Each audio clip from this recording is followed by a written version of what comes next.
नमस्कार दोस्तों, स्वागत है आप लोगों का समीर पाठशाला में।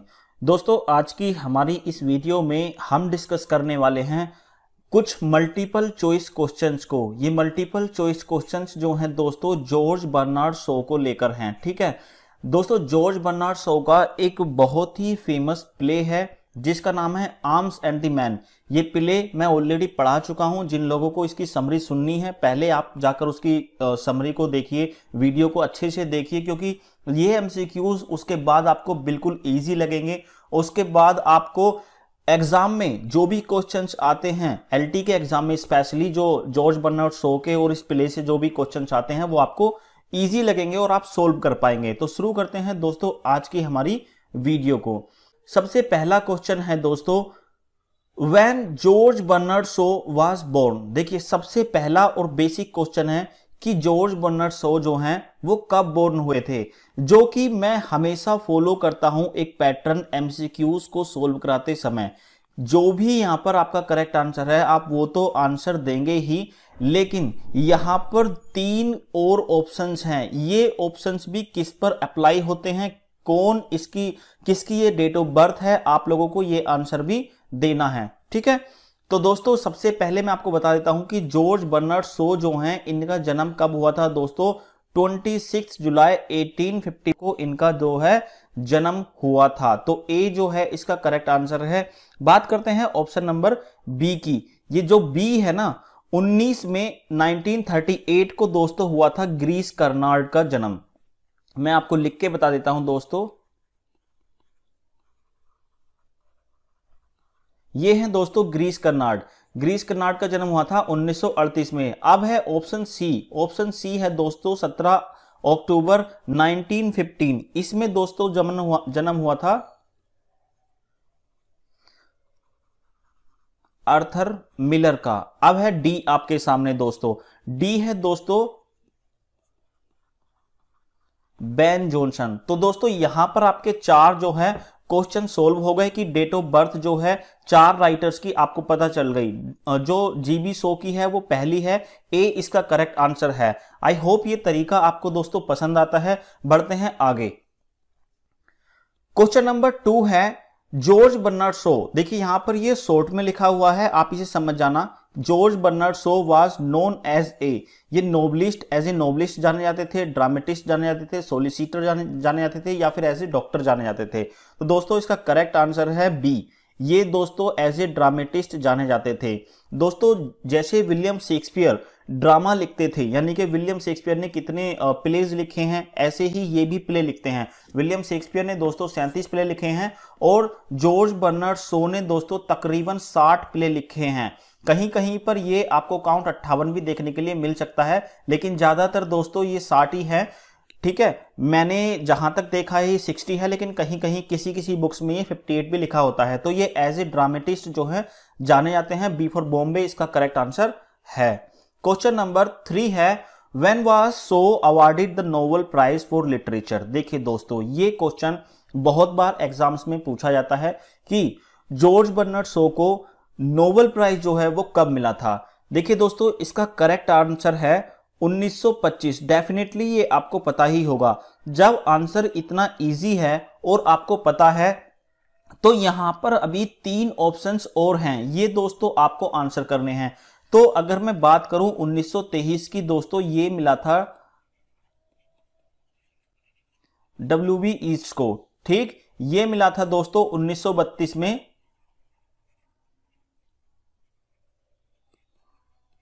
गर्ल्सवर्दी को। ठीक है, और दोस्तों यहां पर देखिए एक और है,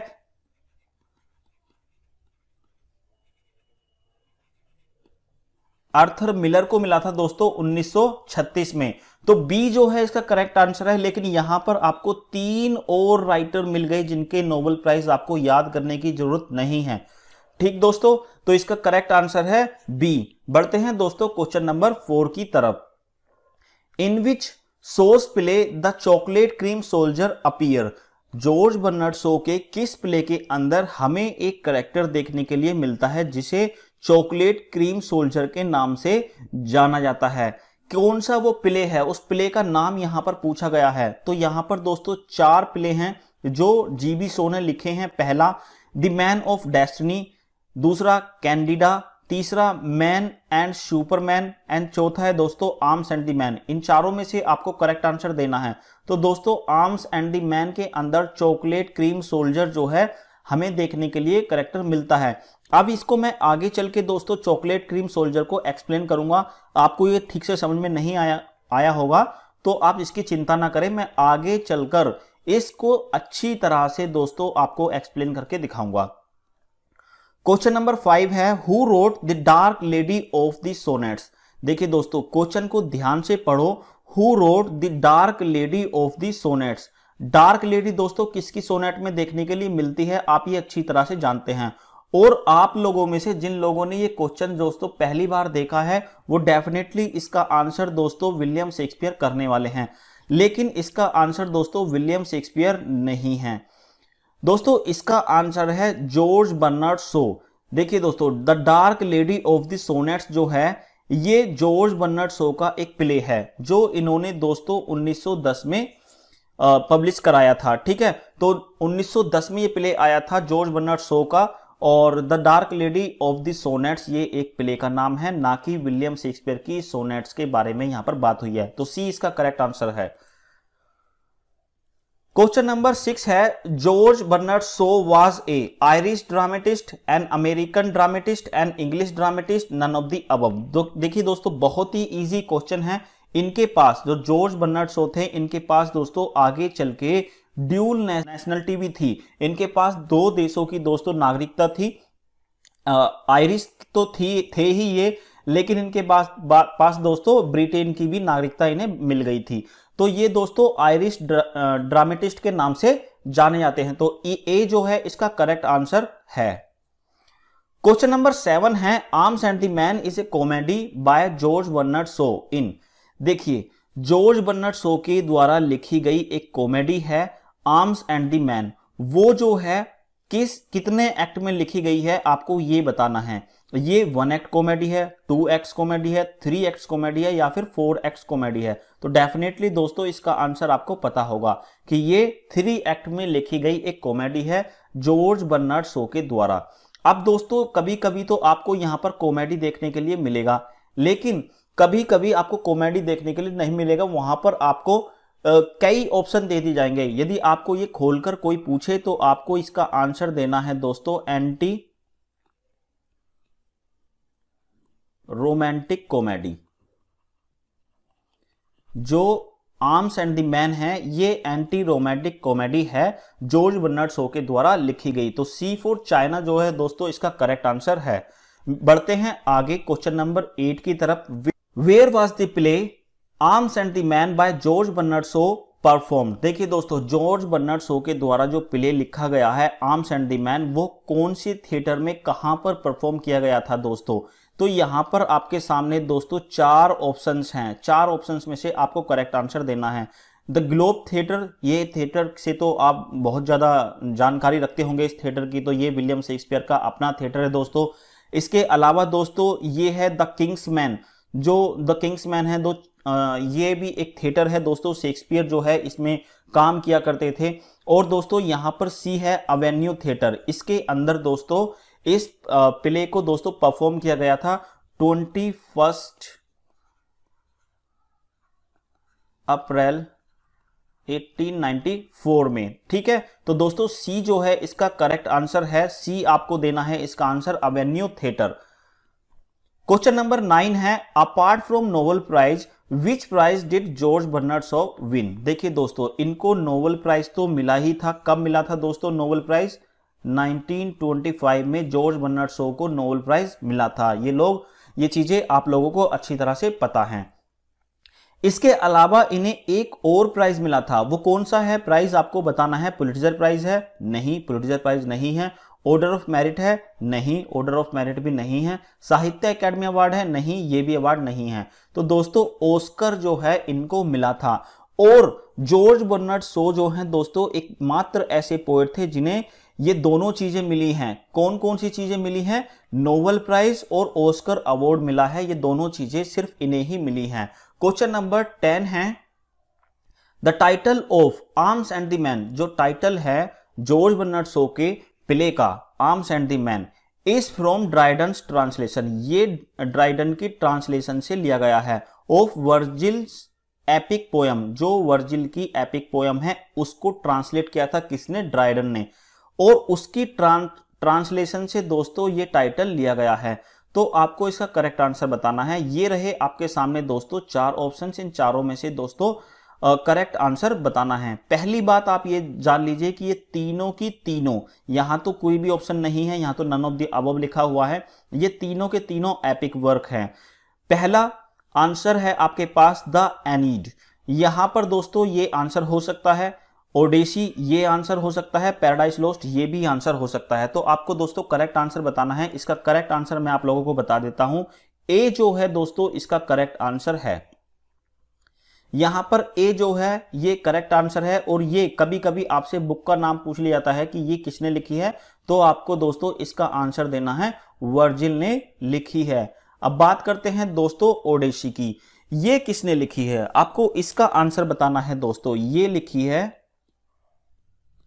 होमर ने, और ये तो आपको पता ही होगा दोस्तों ये लिखी है मिल्टन ने। तो ये तीनों के तीनों एपिक वर्क हैं और तीनों के राइटर आपको पता चल गए हैं। इनके राइटर्स आपको पता होना इसलिए जरूरी है, कभी कभी बुक्स का नाम पूछ लिया जाता है और कभी कभी उन बुक्स के राइटर का नाम एग्जाम में पूछ लिया जाता है, और ये तीनों के तीनों वर्क जो हैं दोस्तों काफी इंपॉर्टेंट हैं और आपके एलटी ग्रेड में आएंगे। क्वेश्चन नंबर 11 है, which play of show is an attack on military heroism and idealistic glory of war and warriors. देखिए दोस्तों, जॉर्ज बर्नार्ड शॉ ने बहुत सारे प्ले लिखे थे, तकरीबन 60 प्ले लिखे थे। उनमें से एक प्ले ऐसा है जो सैन्य वीरता के ऊपर जो है क्या है, अटैक है। ऐसा कौन सा प्ले है जिसमें George Bernard Shaw war and warriors के ऊपर या फिर मिलिट्री जो सैनिक हैं उनके ऊपर अटैक करते हैं? तो इन चारों में से आपको दोस्तों करेक्ट आंसर देना है। कैंडिडा है, एप्पल कार्ट है, आर्म्स एंड द मैन है, या फिर the dark lady of the sonnets है। इन चारों में से आपको करेक्ट आंसर देना है। तो दोस्तों इसका करेक्ट आंसर जो है वो है दोस्तों सी, आर्म्स एंड द मैन इसका करेक्ट आंसर है। बढ़ते हैं आगे क्वेश्चन नंबर 12 की तरफ। Who claimed that he knew every word used in the English language from the time of Shakespeare up to the present day? देखिए दोस्तों कितना बड़ा स्टेटमेंट है ये, कि कौन ऐसा कहता है कि इंग्लिश लैंग्वेज के अंदर जितने भी शब्द यूज किए गए हैं शेक्सपियर टाइम के बाद, वो सारे के सारे वर्ड्स मैं जानता हूं। जो आज तक शेक्सपियर के बाद जितने भी वर्ड्स इंग्लिश लैंग्वेज में ऐड हुए हैं या यूज हुए हैं, मैं उन सारे वर्ड्स को जानता हूं। ऐसा जो स्टेटमेंट है किसने दिया है? जॉन मिल्टन ने दिया है, पीवी शैले ने दिया है, विलियम वर्ड्सवर्थ ने दिया है, या फिर दोस्तों जॉर्ज बर्नार्ड शॉ ने दिया है? देखिए दोस्तों इसका जो करेक्ट आंसर है वो जॉर्ज बर्नार्ड शॉ है। ये आपको ध्यान रखना है कि जॉर्ज बर्नार्ड शॉ ने ये कहा है कि शेक्सपियर के बाद जितने भी वर्ड इंग्लिश लैंग्वेज में थे वो सारे के सारे वर्ड्स मैं जानता हूं। तो दोस्तों ये डी जो है इसका करेक्ट आंसर है। क्वेश्चन नंबर 13 है, the first act of Arms and the Man opens इन। देखिए दोस्तों जो आर्म्स एंड द मैन है किसके द्वारा लिखा गया? जॉर्ज बर्नार्ड शॉ के द्वारा लिखा गया। ये क्या है? एक एंटी रोमांटिक कॉमेडी है। कितने एक्ट में है? 3 एक्ट में है, और फर्स्ट टाइम एवेन्यू थिएटर के अंदर परफॉर्म की गई थी। कब की गई थी दोस्तों? 21 अप्रैल 1894 में। ठीक है, तो ये जो है 3 एक्ट में लिखी गई है। तो फर्स्ट एक्ट के बारे में पूछा गया है कि पहला एक्ट जो है उस एक्ट का ओपन जो है वो स्टार्ट जो है वो कहां से होता है? लाइब्रेरी से होता है, जो पैटको फैमिली की लाइब्रेरी है उससे होता है, बेड चैम्बर ऑफ रेना से होता है, इन द लॉन या फिर किसी लॉन में होता है। तो दोस्तों इसका करेक्ट आंसर है B, bed chamber of Raina. Bed chamber of Raina से इसका दोस्तों स्टार्ट होता है। आई होप दोस्तों जो चीजें मैं आपको बता रहा हूं वो समझ में आ रही हैं। मैं ज्यादा से ज्यादा चीजें एक्सप्लेन इसलिए करता हूं ताकि आपको ज्यादा मल्टीपल चॉइस क्वेश्चंस ना देखने पड़े, कम क्वेश्चंस में ही आपके ज्यादा क्वेश्चंस जो हैं सोल्व हो जाएं। तो दोस्तों क्वेश्चन नंबर 14 है, Bulgaria is a small town near. देखिए यहां पर बल्गेरिया जो है ये एक स्मॉल टाउन है दोस्तों, और ये किसके नियर है? हिमालयास के नियर है दोस्तों। द थेम्स रिवर के पास है या फिर ड्रॉगमन पास के पास है? ये आपको दोस्तों करेक्ट आंसर देना है। मैं आपको इसका जो करेक्ट आंसर है दोस्तों सी है। सी आप इसे मार्क कर लेना, इसका करेक्ट आंसर जो है वो है द ड्रैगन पास। ठीक है, यहां पर मैं आपको थेम्स रिवर के बारे में बता देता हूं दोस्तों। थेम्स रिवर इंग्लैंड में है और इसे इंग्लैंड की गंगा कहा जाता है, ये चीज आपको ध्यान रखनी है। तो ये जो सेटिंग है इस प्ले की, किस प्ले की, the arms and the man की, वो बल्गेरिया में ही दोस्तों है। ये सेटिंग भी मैंने आप लोगों को बता दी है। क्वेश्चन नंबर 15 है, who is the richest person of the Bulgaria in arms and the man. देखिए यहां पर बल्गेरिया जो जगह है उस जगह के एक रिचेस्ट पर्सन है, उसका नाम पूछा गया है दोस्तों। यहां पर 4 ऑप्शंस हैं, चौथा तो नन ऑफ द अबव है, तो 3 ऑप्शंस आपके सामने हैं दोस्तों, इनमें से आपको करेक्ट आंसर देना है।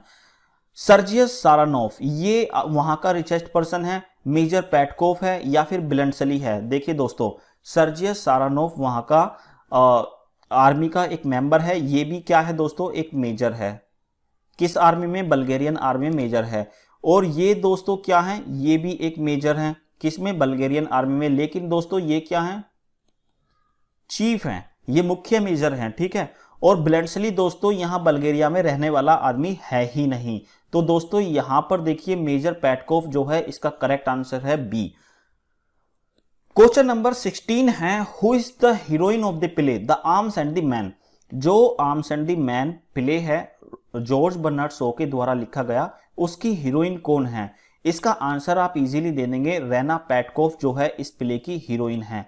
देखिए यहां पर ये चारों के चारों कैरेक्टर्स दोस्तों मैं आपको बता देता हूं। जो कैथरीन पेटकोफ है दोस्तों, ये कैथरीन पेटकोफ रेना की मां है और मेजर पेटकोफ की वाइफ है। और जो कैप्टन बिलेंडसली है दोस्तों, ये एक सोल्जर है जो लड़ रहा है दोस्तों सर्बियन सेना के लिए।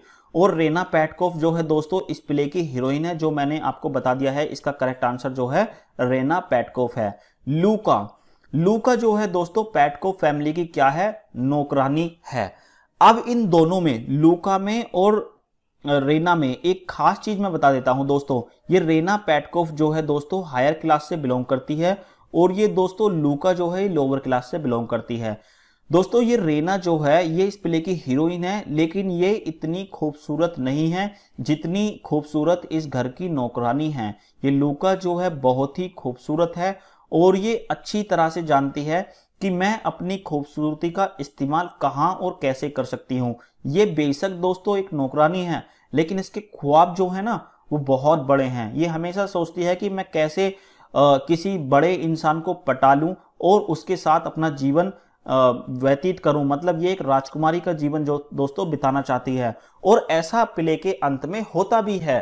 तो ये आगे चल के हमें दोस्तों पता चलेगा। दोस्तों सी है इसका करेक्ट आंसर है। बढ़ते हैं आगे। Who is Swiss soldier. देखिए दोस्तों यहां पर क्वेश्चन है ये कि स्विस सोल्जर जो है वो कौन है, जो सपोर्ट कर रहा है किसको, सर्बियन सेना को दोस्तों सपोर्ट कर रहा है। वो स्विस सोल्जर कौन है। यहां पर दोस्तों 4 ऑप्शंस में से 3 आपके पास में नाम हैं, इनमें से आपको करेक्ट आंसर देना है। पहला है दोस्तों कैप्टन बिलेंडसली, दूसरा है निकोला और तीसरा है सर्जियस सारानोफ। ये जो है आपको इन तीनों में से करेक्ट आंसर देना है। तो मैं आपको करेक्ट आंसर इसका बता देता हूं दोस्तों, ए इसका करेक्ट आंसर है।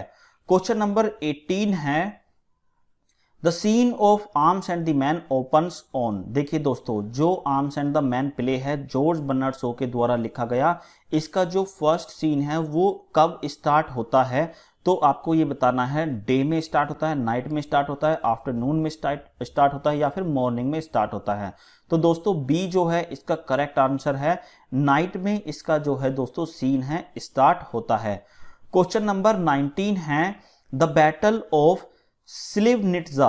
ये जो है लड़ा गया था किसके बीच में, ये आपको बताना है कि ये बैटल ऑफ स्लिवनिट्जा जो है किसके बीच में लड़ा गया था। दोस्तों इस क्वेश्चन को आप बड़े ही ध्यान से देखना, ये क्वेश्चन आपके लिए बहुत ही ज्यादा इंपॉर्टेंट है। जब आप जॉर्ज बर्नार्ड शॉ के द्वारा लिखा गया एक play the arms and the man पढ़ोगे, उसमें आपको दोस्तों वॉर देखने के लिए मिलेगा। और वो वॉर जो है वो किसके बीच में लड़ा जा रहा है दोस्तों, सर्बिया की सेना और बल्गेरिया की सेना के बीच में लड़ा जा रहा है। सर्बो बल्गेरियन वार दोस्तों इसे कहा जाता है। ठीक है, सर्बिया एंड बल्गेरिया की सेना जो है दोस्तों इस वॉर में लड़ रहे हैं। दूसरा यहां पर ऑप्शन है दोस्तों बी, यहां पर बी जो है Paris and London. Paris and London दोस्तों ये सिटी जो है एक हिस्टोरिकल वर्क है, ये नोवेल है, किसके द्वारा लिखा गया दोस्तों, चार्ल्स डिकेंस के द्वारा लिखा गया है। अब यहां पर देखिए सी, ये बहुत ही ज्यादा इंपॉर्टेंट है सी आपके लिए। जो दोस्तों सी है ये वॉर ऑफ रोज के लिए कहा जाता है। सी किसके लिए कहा जाता है दोस्तों, वॉर ऑफ रोज के लिए कहा जाता है सी। ये जो अगर आपसे पूछा जाए कि वॉर ऑफ रोज जो है वो किस किस के बीच में लड़ा गया था, तो the house of York and the house of Lancaster, ये इन दोनों के बीच में लड़ा गया था। अब दोस्तों द वॉर ऑफ रोज जो है वो कब से कब तक लड़ा गया था दोस्तों, 1455 यहां से स्टार्ट हुआ था दोस्तों और ये 1487 तक लड़ा गया था। ये चीजें आप दोस्तों नोट कर सकते हैं, ये क्वेश्चन दोस्तों एग्जाम में पूछा जा सकता है। अब बात करते हैं दोस्तों ऑप्शन जो यहां पर डी है, डी जो है ये इंग्लैंड और फ्रांस के बीच में कौन सा वॉर हुआ था दोस्तों, ये आपको बताना है। तो मैं आपको बता देता हूं दोस्तों, एक इंग्लिश लिटरेचर में वॉर जो बहुत ही ज्यादा फेमस है, जिसे हम दोस्तों जानते हैं 100 ईयर वॉर के नाम से। ठीक है दोस्तों, ये वैसे तो 100 साल से ऊपर चला था, लेकिन इसे हम दोस्तों 100 ईयर वॉर के नाम से जानते हैं, जो इंग्लैंड और फ्रांस के बीच में लड़ा गया था। दोस्तों ये वॉर जो स्टार्ट हुआ था ये हुआ था दोस्तों 1337 में और एंड हुआ था ये दोस्तों 1453 में। तो देखिए दोस्तों, इसका आप स्क्रीनशॉट ले लीजिए या फिर आप नोट डाउन कर लीजिए। इस क्वेश्चन का करेक्ट आंसर है दोस्तों ए। बढ़ते हैं आगे क्वेश्चन नंबर 20 की तरफ। Who is born with a soul of a servant. देखिए दोस्तों, ये question Arms and the Man से लिया गया है और इस क्वेश्चन में पूछा गया है कि कौन एक ऐसा इंसान है जो बोर्न हुआ है सोल ऑफ ए सर्वेंट से। देखिए सर्वेंट की जो स्पेलिंग है दोस्तों एग्जाम में पूछी जाती है, आप इसे ध्यान से नोट कर लीजिएगा दोस्तों। ये सर्वेंट की जो स्पेलिंग है वो करेक्ट है। ये एग्जाम में क्या आपको देखने के लिए मिल सकती है, इनकरेक्ट स्पेलिंग ये मिल सकती है दोस्तों, या फिर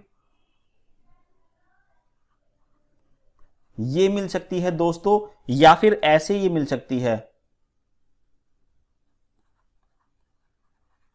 ये इस तरह से मिल सकती है। तो दोस्तों करेक्ट स्पेलिंग आपको ये मार्क करनी है, तो इस चीज को आप ध्यान रखें, ये सर्वेंट की करेक्ट स्पेलिंग है। तो यहां पर इस प्ले के अंदर the arms and the man के अंदर जो सोल ऑफ सर्वेंट है वो किसे कहा गया है, निकोला को कहा गया है। ये इस पैटको फैमिली का जो है दोस्तों मेल सर्वेंट है, या फिर लूका को कहा गया है, ये जो है दोस्तों फीमेल सर्वेंट है पैटको फैमिली की। सर्जियस को कहा गया है, सर्जियस तो दोस्तों सर्वेंट है ही नहीं, ये बल्गेरियन आर्मी में क्या है, एक मेजर है दोस्तों। तो इन दोनों में से ही आपका करेक्ट आंसर होगा। तो दोस्तों ये जो है ये कहती है लूका किसको, निकोला को कहती है, और ये जो है निकोला के बारे में दोस्तों बोला गया है जो कि पैटको फैमिली का मेल सर्वेंट है। तो ए जो है इसका करेक्ट आंसर है। क्वेश्चन नंबर 21 है how old is captain Bluntschli in the play arms and the man. देखिए दोस्तों कैप्टन ब्लंटसली जो है वो कितने ओल्ड हैं ये आपसे पूछा गया है। तो यहां पर दोस्तों 33 ईयर्स ओल्ड हैं, 34 ईयर्स ओल्ड हैं, या फिर अबाउट 50 हैं, ये 50 साल बूढ़े हैं। ये यहां पर पूछा गया है क्वेश्चन कैप्टन ब्लंटसली के बारे में। देखिए दोस्तों यहां पर 23 ईयर जो ओल्ड हैं वो कौन है दोस्तों, इस प्ले के अंदर रेना पेटकोफ है। ठीक है, और कैप्टन ब्लंटसली जो है दोस्तों वो 34 साल ओल्ड हैं। और अबाउट 50 कौन है दोस्तों, ये हैं दोस्तों मेजर पेटकोफ। मेजर पेटकोफ कौन है दोस्तों, रेना के जो पिताजी हैं वो हैं मेजर पेटकोफ जो तकरीबन 50 साल के हैं। और यहां पर 34 साल के कौन है दोस्तों, कैप्टन ब्लंटसली। तो यहां पर दोस्तों बी जो है इसका करेक्ट आंसर है। इस प्ले की हीरोइन जो है वो 23 साल की है, कैप्टन ब्लंटसली जो इस प्ले का हीरो है वो 34 साल का है, और रैना के फादर जो है वो तकरीबन 50 साल के हैं। क्वेश्चन नंबर 22 है act second begins on the 6th of March. देखिए दोस्तों एक्ट सेकंड, इसके अंदर कितने एक्ट हैं, आर्म्स एंड द मैन के अंदर 3 एक्ट हैं। यहां पर सेकंड एक्ट की बात की गई है। सेकंड एक्ट जो है वो स्टार्ट होता है 6th ऑफ मार्च को। तो ये 6 मार्च यहाँ पर दोस्तों डे तो दे दिया गया एक तरह से हमें, लेकिन ईयर कौन सा है? 1884, 1885, 1886 और 1887, इन चारों में से आपको करेक्ट आंसर देना है। तो दोस्तों इसका करेक्ट आंसर जो है वो आपको मैं बता देता हूं, जो 6 मार्च है 1886 इसका दोस्तों करेक्ट आंसर है। देखिए दोस्तों एक चीज, जो पहला एक्ट है, यहां पर एक्ट फर्स्ट की बात मैं कर रहा हूं, ये लेट नवंबर में स्टार्ट होता है, ठीक है, नवंबर में 1885 में ये स्टार्ट होता है, ठीक है। और ये जो स्टार्ट होता है दोस्तों तकरीबन 4 महीने बाद स्टार्ट होता है। कब दोस्तों? 6 मार्च 1886 को दोस्तों ये स्टार्ट होता है। तो सी जो है इसका करेक्ट आंसर है। पहला एक्ट जो है दोस्तों वो शुरू होता है 1885 में नवंबर में, ठीक है, दूसरा होता है मार्च में 1886 में। तो सी जो है इसका करेक्ट आंसर है।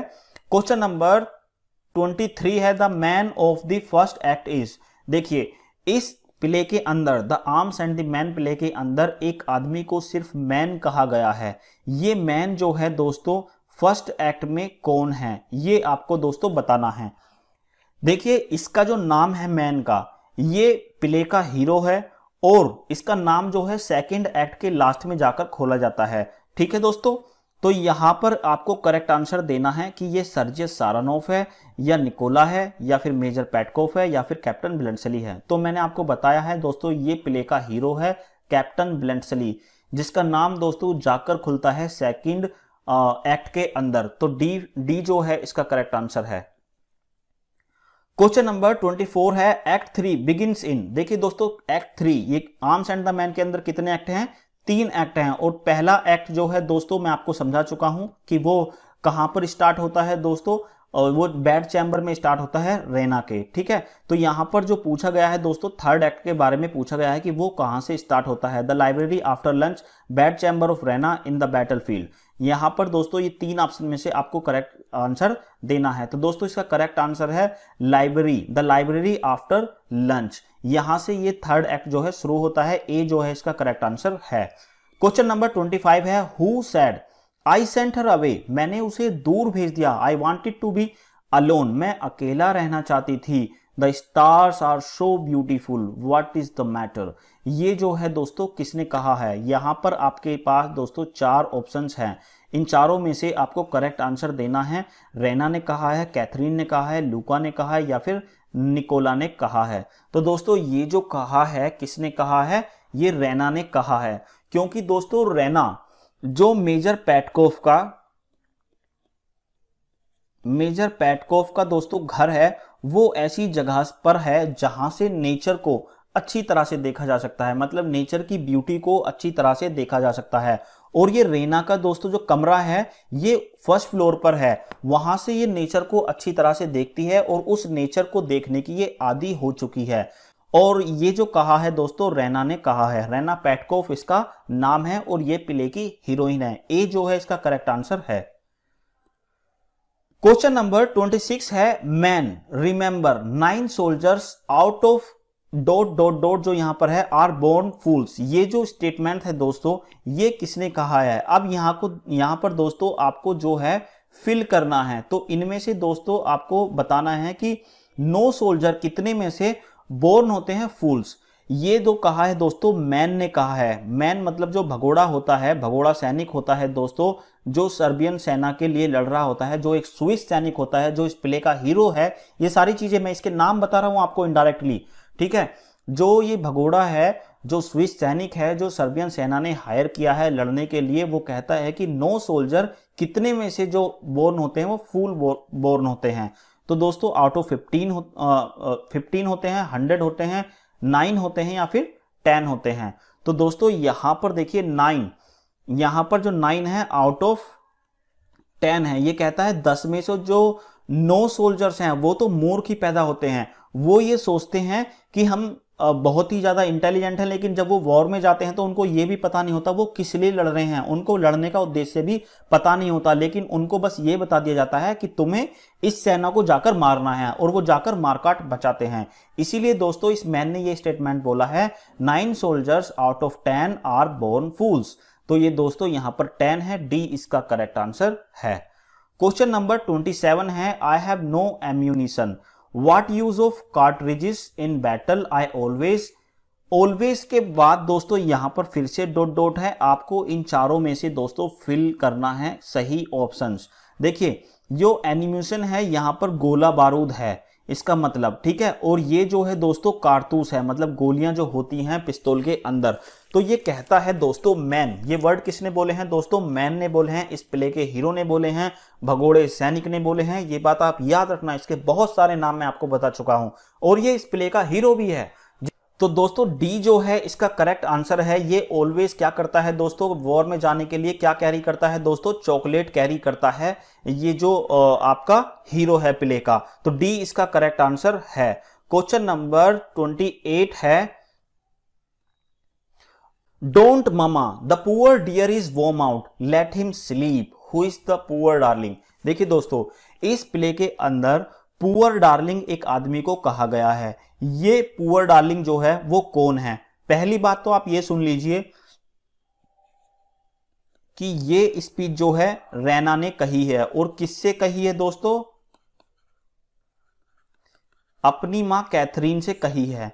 और कब कहती है, जब ये सोल्जर जो मैन है वो रैना के कमरे में घुस आता है, ये दोनों आपस में बातचीत करते हैं और उस सैनिक को सपोर्ट करने के लिए रैना अपनी मां के पास जाती है। और रैना जब अपनी मां को बुलाकर लाती है तो कैथरीन जो है रैना के कमरे में आती है और उसे जो है जो मैन है यानी कि सैनिक है उसको क्या पाती है, सोता हुआ पाती है। तो रैना की मां जगाती है उसको, क्या कहकर, पहले तो सर कहकर जगाती है, ठीक है, और फिर जानवर कहकर जगाती है। जैसे ही ये जानवर कहती है तो रैना ये स्पीच बोलती है, डोंट मामा, जो मम्मी माता ऐसा मत कहो, the poor dear is worn out. जो ये पुअर डियर है, वॉर्म आउट का मतलब होता है थका हुआ है, इसलिए सो गया है, लेट हिम स्लीप, इसलिए से सोने दो। Who is the poor darling, ये पुअर डार्लिंग और कोई नहीं दोस्तों, हमारे प्ले का हीरो है जिसका नाम इसमें अभी खोला नहीं गया है, मैन है। ठीक दोस्तों, सी इसका करेक्ट आंसर है। द मैन इज, देखिए इसके नाम यहां पर हैं, जो मैन है जिसका नाम जो है खोला नहीं गया था पहले एक्ट में, ये दूसरे एक्ट में दोस्तों इसका नाम खोला गया था आर्म्स एंड द मैन के। ये कौन है, कैप्टन ब्लिंडसली है दोस्तों, या फिर चॉकलेट क्रीम सोल्जर है, या फिर स्विस सोल्जर है, और ऑल ऑफ दी अबव है। ये चार ऑप्शंस आपके सामने हैं दोस्तों। मैं आपको बार बार बता रहा हूं, ये मैन जो है दोस्तों ये पहले एक्ट में इसका नाम नहीं खोला गया है, और जब इसका नाम नहीं पता होता है तो रैना जो है इस प्ले की हीरोइन इसको नाम देती है चॉकलेट क्रीम सोल्जर। ये नाम किसने दिया है दोस्तों, ये नाम दिया है इस प्ले की हीरोइन रैना ने, ठीक है। और ये कौन है दोस्तों, एक स्विस सोल्जर है। ये कहां का रहने वाला है दोस्तों, स्विट्जरलैंड का रहने वाला एक सैनिक है जो सर्बियन सेना ने अभी हायर किया है लड़ने के लिए। किसकी सेना के में लड़ रहा है, ये अभी सर्बियन सेना के में लड़ रहा है, और किसके अगेंस्ट लड़ रहा है दोस्तों, बल्गेरियन सेना। तो दोस्तों ये एक स्विस सैनिक है और सर्बियन सेना को सपोर्ट कर रहा है। और कैप्टन ब्लिंडसली, ये तीनों के तीनों नाम जो हैं किसके हैं दोस्तों, इसका आंसर जो है ऑल ऑफ द अबव है। ये तीनों के तीनों नाम हैं दोस्तों इस मैन के, तो डी जो है इसका करेक्ट आंसर है। क्वेश्चन नंबर 30 है, the Swiss will kill you perhaps, he has beaten you in love, he may beat you in war, who says and to home. देखिए दोस्तों ये बहुत ही इंपॉर्टेंट लाइन है the arms and the man play की। ये जो है द स्विस, यहां पर हमारे प्ले के हीरो को बोला गया है। इसमें बोला गया है कि जो स्विस है उसने, वो शायद तुम्हें मार देगा, और उसने तुम्हें हरा दिया है। किस में हरा दिया है, लव में हरा दिया है, प्यार में हरा दिया है, इसलिए हो सकता है वो तुम्हें वॉर में भी हरा दे। ये जो लाइन है ये किसने और किससे बोली है, ये लाइन दोस्तों रेना ने बोली है सर्जियस से, लूका ने बोली है सर्जियस से, या सर्जियस ने बोली है रेना से, या लूका ने निकोला से बोली है। तो दोस्तों इसका करेक्ट आंसर जो है ये है लूका। इस घर की नौकरानी ने बोली है किससे, सर्जियस से बोली है। तो बी दोस्तों इसका करेक्ट आंसर है। क्वेश्चन नंबर 31 है, whose picture does Raina keep in her room at the start of the play, arms and the Man. किसकी पिक्चर जो है रेना अपने कमरे में रखती है जो प्ले का स्टार्ट है आर्म्स एंड द मैन उसमें। देखिए दोस्तों, किसकी रखती है आपको बताना है, सर्जियस सारानोफ की, मेजर पेटकोव की। मेजर पेटकोव की भी रख सकती है क्योंकि उसके पिताजी हैं, अपने पिताजी की पिक्चर अपने कमरे में रखना कोई बुरी बात तो है नहीं। और कैप्टन बिलेंडसली की या फिर निकोला की। देखिए दोस्तों, निकोला की तो रखेगी नहीं क्योंकि ये तो ऑलरेडी इस घर का नौकर है, तो नौकर की पिक्चर क्यों रखेगी इस प्ले की हीरोइन अपने कमरे में। कैप्टन बिलेंडसली जो है दोस्तों, प्ले की स्टार्टिंग में इसको कोई भी इंट्रोडक्शन नहीं था, तो ये भी नहीं हो सकता। अब ये दोनों दोस्तों वॉर में हैं, ये दोनों ही मेजर हैं बल्गेरियन सेना में, तो इन दोनों में से किसी एक की पिक्चर रख सकती है। तो ए जो है सर्जियस सारानोफ, इसकी पिक्चर दोस्तों ये रखती है। क्यों? क्योंकि ये दोस्तों रेना के फियांसे है, ये दोस्तों रेना का वुड बी हस्बैंड है, इसके साथ दोस्तों रेना की सगाई हो चुकी है। तो ए जो है इसका करेक्ट आंसर है। क्वेश्चन नंबर 32 है, why has Sergius resigned his army commission. देखिए दोस्तों, जो सर्जियस है वो वॉर खत्म होने के बाद मेजर पेटकोव से मिलने के लिए आता है उनके घर में, और आकर वो डिमांड करता है किसी चीज की, लेकिन जो मेजर पेटकोव हैं उसकी बात से गुस्सा हो जाते हैं, वो उसकी बात को नहीं मानते। लेकिन उसके आंसर में दोस्तों सर्जियस क्या करता है, आर्मी से रिजाइन दे देता है। अब ये रिजाइन दोस्तों क्यों दे देता है, आपको ये आंसर बताना है। जिन लोगों ने मेरी समरी को देखा होगा वो लोग इसका आंसर कर चुके होंगे, तो मैं आपसे कहना चाहता हूं जो लोग समरी नहीं देखे हैं जाके इसकी समरी को देखिए, वीडियो को देखिए, लिंक आपको डिस्क्रिप्शन में मिल जाएगा। तो दोस्तों, he is angry, he will never be promoted, ये इसका आंसर है। This profession is not good, वो आर्मी के प्रोफेशन को अब अच्छा नहीं मानता है। ही वॉन्ट्स टू मैरी रहना, ये इसका आंसर हो सकता है। तो दोस्तों, इसका जो करेक्ट आंसर है वो दोस्तों ए है। ये मेजर पेटकोव के घर पर आता है।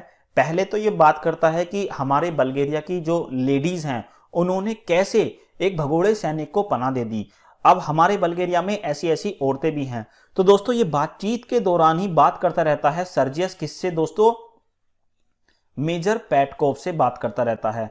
और बात के दौरान ही ये क्या मांगता है दोस्तों, प्रमोशन मांगता है।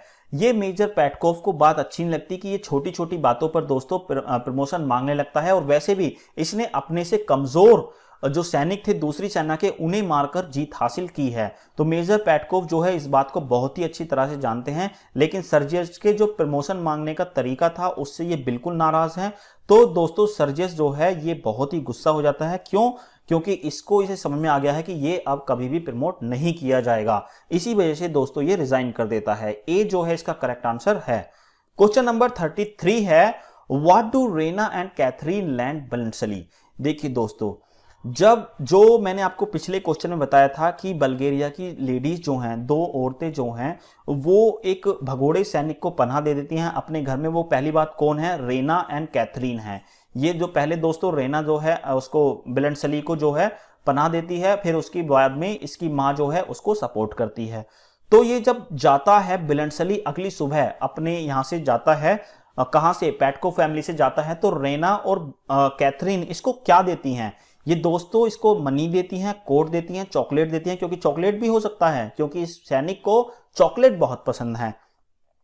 तो दोस्तों इसका करेक्ट आंसर है कोट, बी जो है इसका करेक्ट आंसर है। अब ये कोट जो है क्यों देती हैं रेना और कैथरीन, ये दोस्तों बिलेंडसली जो है स्विस सेना का एक सैनिक है, ठीक है, और ये लड़ रहा है सर्बियन सेना की तरफ से। इसने वर्दी पहनी हुई है और ये एक भगोड़ा सैनिक है, तो ये मेजर पेटकोव का एक कोट दे देती है पुराना, जिससे ये अपनी वर्दी को ढक सके और बल्गेरिया से आसानी से निकल सके। तो बी इसका करेक्ट आंसर है।